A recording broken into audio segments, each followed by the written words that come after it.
مش اطلع انا مليت والله العظيم. هتقولها ولا اقولها انا؟ مش هتقولي لها؟ على الحقيقة. ايش الحقيقة؟ احكيها. ايه فين الحقيقة؟ الحقيقة.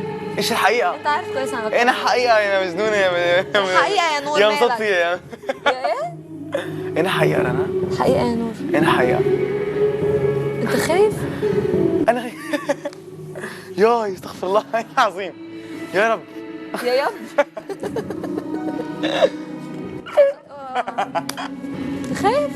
خايف من شو؟ انا دايما اقول له يا نور انت بتخاف تتكلم معايا لا ليليا تزعل، انت بتخاف يا نور. هو فعلا بيخاف بس يعني بيقول لي انا ما بخافش ماشي. فايه قلت له اول ما قلت له يا نور هروح اقول لها على الحقيقه، يا عيني وشه احمر وجاب 100 لون وقعد يقول لي انت عايزه تخربي بيتي. والله العظيم صعب عليا. صحيح يا رب دي يخرب بيتي يا رب. اخرب بيتك ليه؟ هو انت متجوز ليليا وانا ما اعرفش؟ اخرب بيتك ازاي؟ رنا معجبة فيني بس انا ماني معجب فيها. موضوع مين يا اخويا؟ والنبي قول لي حاجه فيك عدلك خليني ابقى معجبه بيك. هي الحقيقة انه رنا معجبة فيني وبالاحرى بتحبني وانا ما بحبها. نهارك مش معدي. طب والله بص انا هارد ذمتك، انا هارد ذمتك. يعني اي حد اللي يقول ايه ان انا ابقى بحبك. انت عم تقولي قولي الحقيقة، ايه الحقيقة عم تحكي عنها؟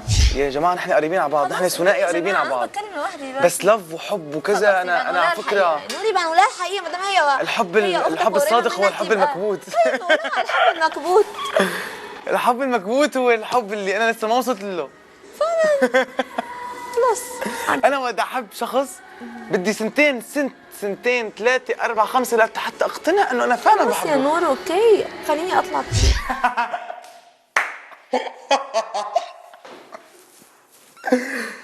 العمى يعني الفرق، شو الفرق بين الحب الصادق والحب المكبوت؟ الحب المكبوت انا بالنسبه لي هو حب صادق، لانه انا بالنسبه لي في بدايه الحب في خجل وفي صمت، و اذا انت اعلنت هذا الحب فحتروح طعمته، فاذا كان مكبوت حيكون كثير حلو. هلا انت يعني خلص انت وعبد الله حبيتوا بعض حب مكبوت؟ قلت لك انا الحب الصادق. الحب الصادق هو الحب. الحاجة المكبوتة ملهاش أي لازمة، الحاجة اللي بتبدأ في الضلمة بتنتهي برضه في الضلمة. الحب الصادق هو الحب المكبوت. انت بتحبي عبد الله حب صادق؟ طبعا. بس مكبوت. لا مش مكبوت، انا ما بكبتش حاجه. انا رايي غيرك عكسك تماما، ان الحب اللي بيبقى في النور قدام كل الناس ايه ده بيبقى احسن حاجه في الدنيا، لكن الحب المكبوت ده مش حب اصلا. بشكل عام انه انت بطل عم نحكي هلا. ما في احترام ابدا، انا عم بحكي ما عم تحترميني. خلاص يا ذكر احترمي الكلام اللي عم بقوله واسمعي مزبوط. انا قصدي انه انا حقيقة. انا حقيقة عم تحكي عنها. مالك انا خفت ليه؟ انا خفتش بصي انا. وشك احمر. اول شيء انا رنا، انا بالنسبة لي رنا هو الشخص الوحيد. لا مو امي رنا امي. وثاني شيء على فكره انت كبرتني كتير قوي، ده هم 3 سنين. بعرف. طيب ايه امك دي؟ خلص صديقتي معنا. انت نفسك. اختي الكبيرة. لا مش اختك، ما اسمحش ان يكون لي اخ كذاب. انا كذاب. انا محتاج. انا صدام. I am very so much obviously. ايه ده؟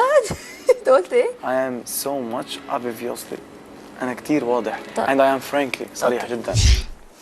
يا جماعة هي البنت بتجنن واخلاقها حلوة وبنت حلوة كتير. ايه حاجه جديده بس لسه عارفه الكلام ده. أنا مستحيل أفكر فيكي لثانية واحدة. وانا قلت لك فكر فيا. طب أنت هتقولي لي الحقيقة، أنت فكرتيني إنه أنا بحبك يا ولا ما ابني انت بحبك. عبيط ولا ايه؟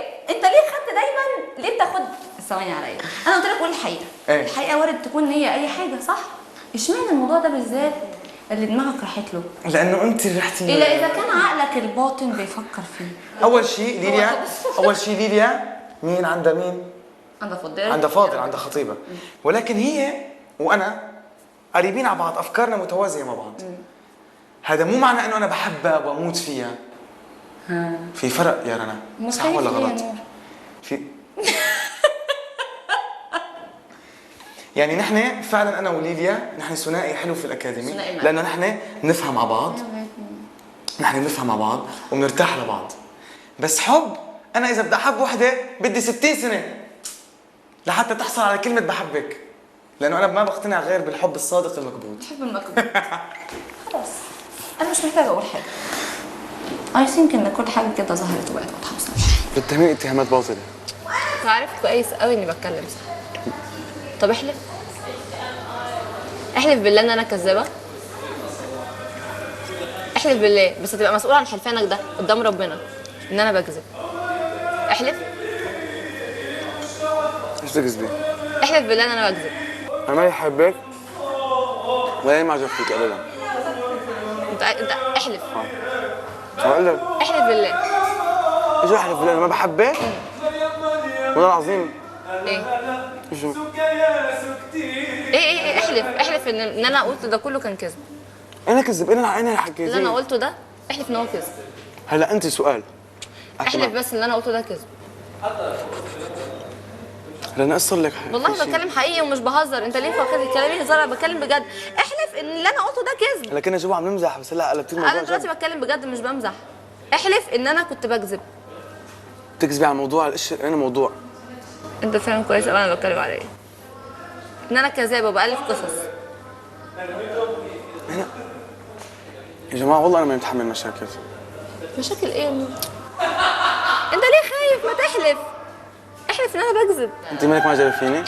ولا في خيال. قولي والله اقسم العظيم. بالله ولا في خيال. قولي اقسم بالله. والله العظيم ولا في خيال. واقسم بالله انا ماني معجب فيك. متاكد؟ بقى اكيد عم تحكي هيك انت. خلاص اوكي. بس انا مش هتكلم. الناس كلها شايفه واخده بالها. مش انا اللي هقول. انا عايزه اقول لك يا نور ان انت ابعد مما يكون عن خيالي وتفكيري. وصلت؟ وانت بعيده تماما. خلاص يا عم، يا رب تكون المعلومه اللي انا بقول لك عليها وصلت يا نور. يا رب تكون وصلت ولا ما وصلتش. فظيع يا ربي. شو كذاب قلبها الصبي.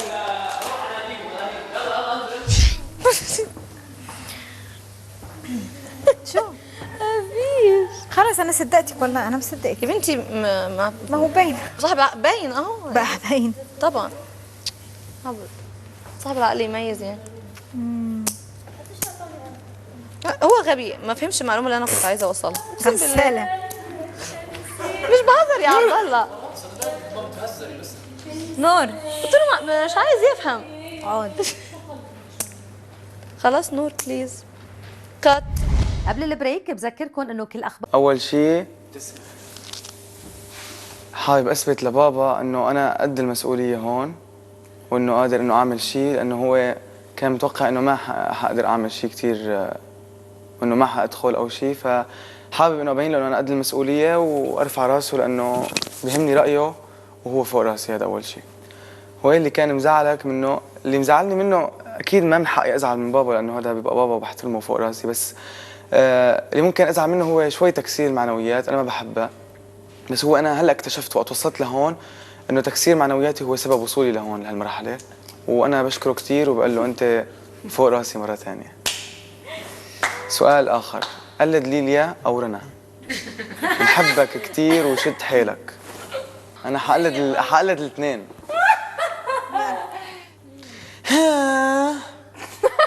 وقت تنزعج انسه ليليا بتعملي والله. رنا شايف قلبي دلوقتي يا جماعه عشان هو متضايق مني. تعمل هيك رنا. غلط ما تعرفش تعملها بقلدني. ما بعرف، انا ما بعرف اقلد، بس ممكن اعطي الصوره الحلوه. مش عارف تقلدني ولا كمان ليليا او رنا. رنا خليكي بس رح جرب. لو كانت ليليا ورنا سوا نومينيه وصوتك الحاسم منه، رح تختار مين؟ رح تختار؟ اريد جواب صريح.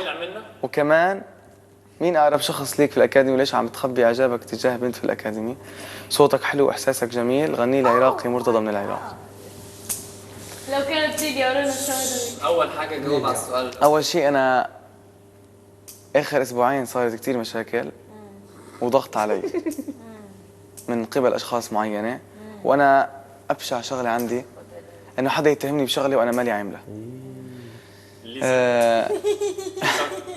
بعرف. وفي ناس، المشكله انه هي الناس عم تفهمني غلط، الموجودين هون طبعا، انه في ناس، في كذا شخص عم بفهمني غلط، وهذا الشيء انا ما بحبه، وما بحب انا حتى اخسر هذا الشخص اللي عم بفهمني غلط. لو كانت ليليا ورنا سوا نومينيه وصوتك الحاسم، خلاص إيه ده؟ منو راح تختار؟ خليك قوي. رنا اكيد انت غالي علي. كل شخص قريب انا اكيد بختار ليليا، ورنا اختي وبعرف انه هي مرتين صوتت لي. الصميم. بعرف انه مرتين صوتت لي رنا.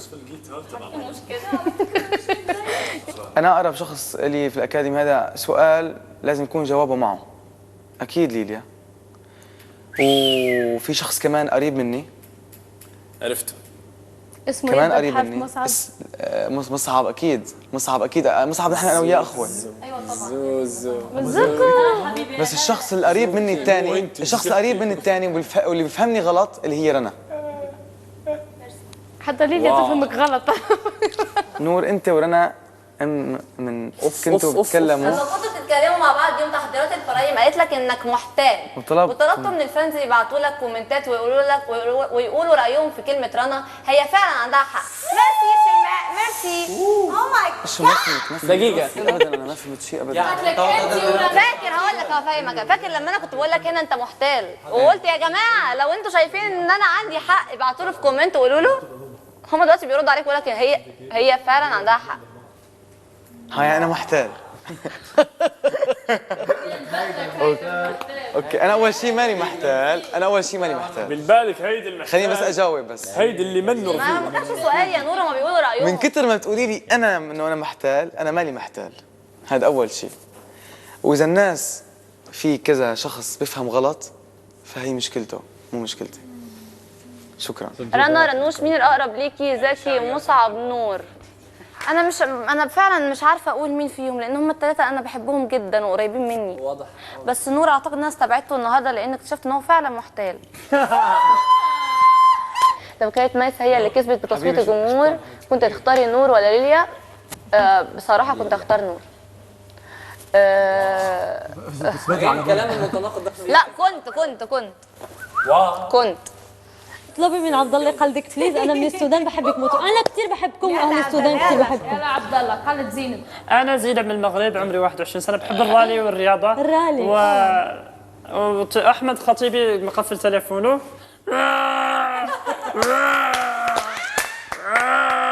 أنا دخت. عندي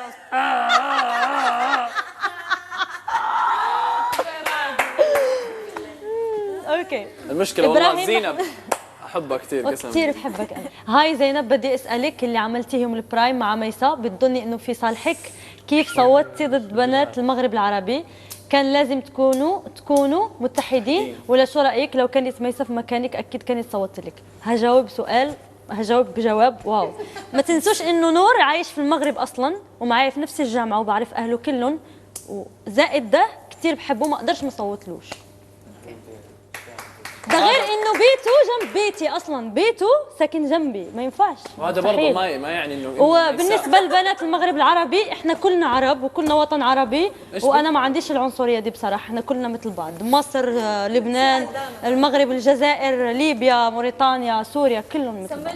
نحب نهنيك بيوم ميلادك، كل عام وانت بخير وانتم بألف صحة وسلامة، لأنه في ناس من أصحابي هنا شافوا الصورة وش كبرى ومكتوب عليها كل عام وانت بخير وعقبال 100 سنة.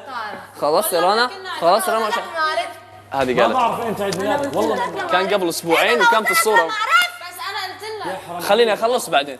نحب نهنيك بيوم. طبعا أصحابي والله ما كانوا يدروا لأنه إحنا أنا متعود إني أعرف عيد ميلادي بالهجري، بس هم طبعا متعودين يدروا بالميلاد. كل عام وانت بخير وصحة وسلامة. سؤالي لك، ايش الأمنية اللي تتمناها تتحقق جوا الأكاديمية؟ السلام. نفسي إني أنا ما صارح أحد، لأنه أحيانا ممكن صراحة تكون تجرح. نفسي خلاص إنه والله نفسي أقول لك شيء بس مو نفهم بعض. خلاص سابق برايم كلنا فاهمين بعض بس قاعدين نعابط بعض، قاعدين نهايط على بعض، نعابط بعض. وشوفوا المنظر اللي هناك، المنظر اللي هناك، هذا الشيء نفسي أتمنى أشوف الأكاديمية كل يوم نظيفة بس صراحة.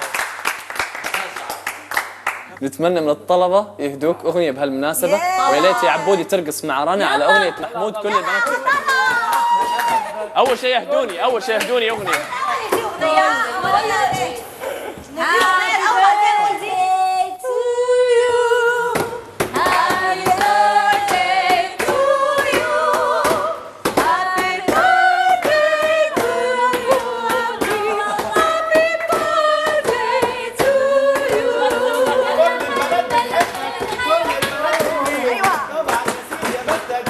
في اللي زيك مين؟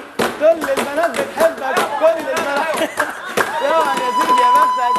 في اللي زيك مين؟ مين؟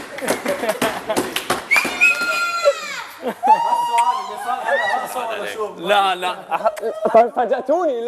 لا اوه اصلا الحق عليك انت. لازم انا قلت لك وانا لازم نعمل عيد ميلاد نجيب جاتو ونقعد. انت ما خبرت حدا ابدا. انتوا وجودكم